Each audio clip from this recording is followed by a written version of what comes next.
Rome, as always, thanks for the vine. Try not to screw it up.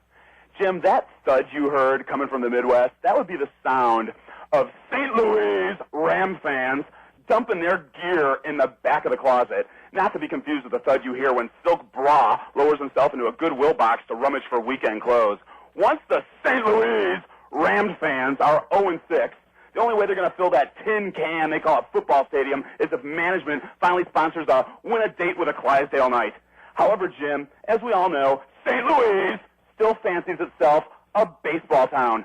Never mind that not even Mr. Peabody's Wayback Machine can crank out a highlight of the last St. Louis Cardinals World Championship. Excuse me, baseball town. Excuse me, St. Louis Cardinals. When was that last World Championship?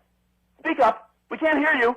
1980 freaking 2? That's funny, St. Louis, because KC's baseball world championship was 1985 when we kicked your Cardinals' ass. However, St. Louis will be enjoying October baseball unless you just happen to be working third shift at Augie Bish's Brewery. Then you won't be able to tune in from 11 to 2 on the ABC Family Life channel or whatever they're playing it on. Somewhere on your cable network between the 1100 and 1300 ranges, between the Antique Roadshow and Emerald reruns. Enjoy that game, St. Louis and Rome. I would be remiss not to take my shot at the Nebraska Corn Jerkers. If only the Nebraska black skirt defense could have lined up against Penn State and Iowa State with that same intensity, passion, and fury as if they were smacking down some defenseless co-ed back on campus at Lincoln. Jim, from what I've seen of Nebraska so far this year, the question for the program is not the continued use of the wishbone, but does the black skirt equipment manager pass out jocks or thongs?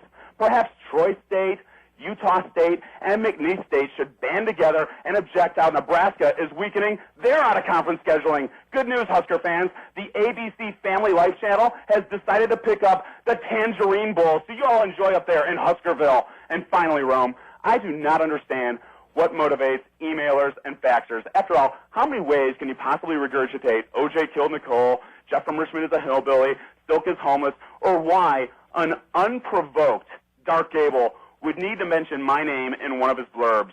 Perhaps as a child, when the rest of us were checking out PlayStation and video games, Dark Gable's parents unleashed a Pitney Bowes fax machine with speed dials and one-touches, and he got all excited. I don't know. All I am certain of is that he's a fax writer, fax writer.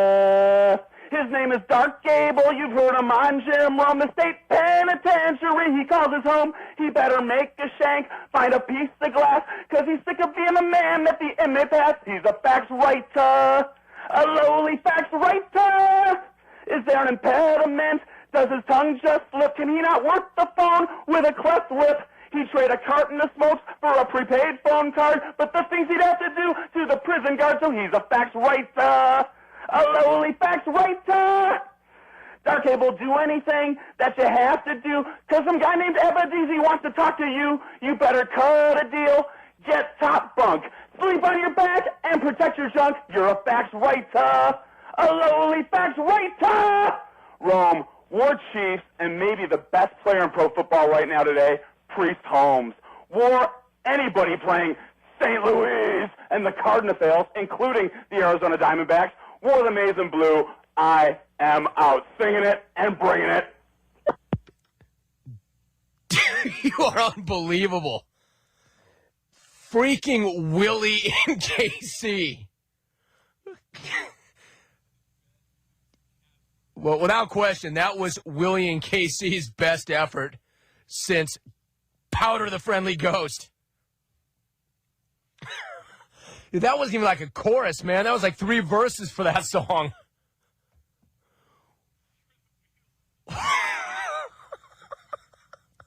I'm sure the Beatles, or what's left of them, appreciated the tribute. Freaking Willy in KC. Dude, I could just see John Lennon spinning in his grave. George Harrison, too. I'm sure Yoko appreciated that. Willy in KC. Man, All right, on that note, that was unbelievable. I just have this image of Willie just screaming his song into the phone. All right, we're going to come back. If you want to comment on that, go ahead. That was Willie's finest effort. Like I said, you never know what you're going to get from Willie. That was his strongest effort since Powder the Friendly Ghost. Like I said, it wasn't even like he had a chorus. He had 3 complete verses. We'll wait for Dark Gable's response on Pitney Bowes out.